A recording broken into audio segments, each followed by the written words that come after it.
ஒரு ஆக்டிங்கில் வந்து ஒரு கேஸ்டிங் அப்படின்னு நான் எடுக்கும்போது வந்து ஒரு பேசிக் ஆக்டிங் இன்ஸ்டியூட்டில் படிச்சுட்டு வந்த ட்ரெயின்டு ஒரு ஆக்டர்ஸை தான் நான் வந்து ஃபஸ்ட்டு சூஸ் பண்ணுவேன். இந்த ரேஜிங் புல் அப்படின்றது ஒரு இன்ஸ்டியூஷன் வந்து ஒரு ட்ரெயின்டு ஆக்டர்ஸை ப்ராப்பராக வந்து ஒரு மாற்றி கொண்டு வரதில் வந்து ரொம்ப ரொம்ப வந்து நான் சந்தோஷப்படுறேன். ஸோ என்னோடய படங்கள் பார்த்திங்கன்னா வந்து இந்த இன்ஸ்டியூஷன் ஆரம்பிச்சதுலேருந்து ப்ராப்பராக எல்லா மற்ற இன்ஸ்டியூஷன்லேருந்து நான் கேஸ்டிங் வந்து ஆர்டிஸ்ட் எடுக்கிற மாதிரி இந்த ரேஜிங் புல்ல வந்து எடுத்துகிட்ருக்கேன்னு நான் சொல்லலாம்.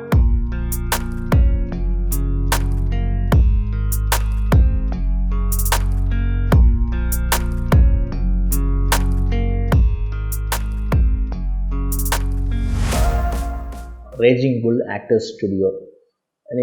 நான் சினிமாவுக்கு வந்து ஒரு அசிஸ்டன்ட் டைரக்டராக நான் வந்ததுக்கப்புறம் சரி, ஒரு டைரக்டராக ஆனதுக்கப்புறமும் சரி, ஒரு ஆக்டிங்கில் வந்து ஒரு கேஸ்டிங் அப்படின்னு நான் எடுக்கும்போது வந்து ஃபஸ்ட்டு நம்ம ப்ரிஃபர் பண்ணுறது பார்த்திங்கன்னா வந்து ஒரு பேசிக் ஆக்டிங் இன்ஸ்டியூட்டில் படிச்சுட்டு வந்த ட்ரெயின்டு ஒரு ஆக்டர்ஸை தான் நான் வந்து ஃபஸ்ட்டு சூஸ் பண்ணுவேன். ஏன்னா மெயின் ரீசன் அப்படின்னு பார்த்திங்கன்னா, நாம் ரியலாக வந்து ஒருத்தர் போயிட்டு ஆர்டிஸ்ட்டை வந்து ஒரு கேரக்டருக்கு ஒரு கேஸ்டிங் அப்ரோச் பண்ணுறது, இல்லை எஸ்டாப்ளிஷ்ட் ஒரு ஆக்டர்ஸை வந்து அப்ரோச் பண்ணுறது, அப்படி தாண்டி ஒரு ட்ரெயின்டு அப்படிங்கும்போது ஒரு இதுக்காகவே இந்த பேஷனுக்காகவே வந்து ஒரு ப்ராப்பர் ஒரு ட்ரெயின்டாக ஒரு இன்ஸ்டியூஷன்லேருந்து வரும்போது அவங்கள சூஸ் பண்ணும்போது அதுக்கான ஒரு வேல்யூ அவங்களுக்கும் சரி எனக்கும் சரி ஒரு பர்சனலாக பார்த்திங்கன்னா வந்து ஒரு பாண்டிங் அப்படின்றத நான் சொல்லுவேன்.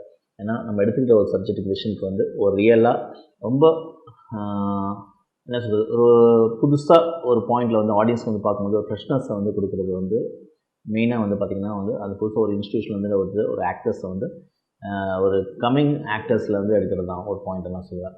ஸோ அப்படி இந்த ரேஜிங் புல் அப்படின்றது ஒரு இன்ஸ்டியூஷன் வந்து ஒரு ஆக்டர்ஸ் அந்த மாதிரி ஒரு பேஷனட் ஆக்டர்ஸ், ஒரு டேலண்டட் ஆக்டர்ஸை ஒரு ட்ரெயின்டு ஆக்டர்ஸை ப்ராப்பராக வந்து ஒரு மாற்றி கொண்டு வரதில் வந்து ரொம்ப ரொம்ப வந்து நான் சந்தோஷப்படுறேன்.